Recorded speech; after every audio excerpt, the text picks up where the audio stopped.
এই মুহূর্তে big breaking news, ইস্তফা দিলেন নেপালের প্রধানমন্ত্রী। দেশ ছাড়ার চেষ্টা, উঠছে প্রশ্ন, হাসিনার পথেই কি অলি? নেপালে রাজনৈতিক অস্থিরতা চরমে, ভয়াবহ গণবিক্ষোভের মুখে অবশেষে পদত্যাগ করলেন দেশটির প্রধানমন্ত্রী কেপি শর্মা ওলি। বলা হচ্ছে সরকারের পক্ষ থেকে সোশ্যাল মিডিয়ায় কঠোর নিয়ন্ত্রণ আরোপের পরেই যুব সমাজ রাস্তায় নামে। বিশেষ করে জেনারেশন জেডের নেতৃত্বে গড়ে ওঠে এই আন্দোলন।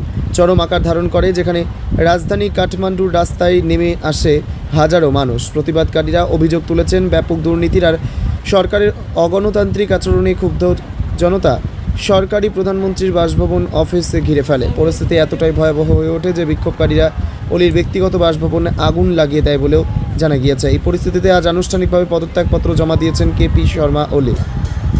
তবে সবচেয়ে আলোচনার বিষয়, দেশের রাজনৈতিক বিশ্লেষকদের একাংশ দাবি করছেন পদত্যাগের পর ওলি নাকি দেশ ছেড়ে দুবাই পালাতে পারেন, যদিও এ বিষয়ে সরকারি কোনো নিশ্চয়তা পাওয়া যায়নি।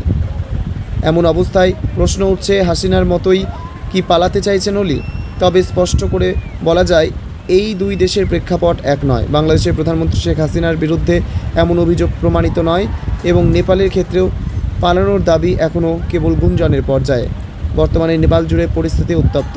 ইতিমধ্যেই সরকার সোশ্যাল মিডিয়া নিয়ন্ত্রণের সিদ্ধান্ত প্রত্যাহার করেছে এবং একাধিক মন্ত্রীও পদত্যাগ করেছেন। পরবর্তী কি ঘটতে চলেছে নেপালের রাজনীতিতে, এখন সেদিকেই তাকিয়ে আন্তর্জাতিক মহল।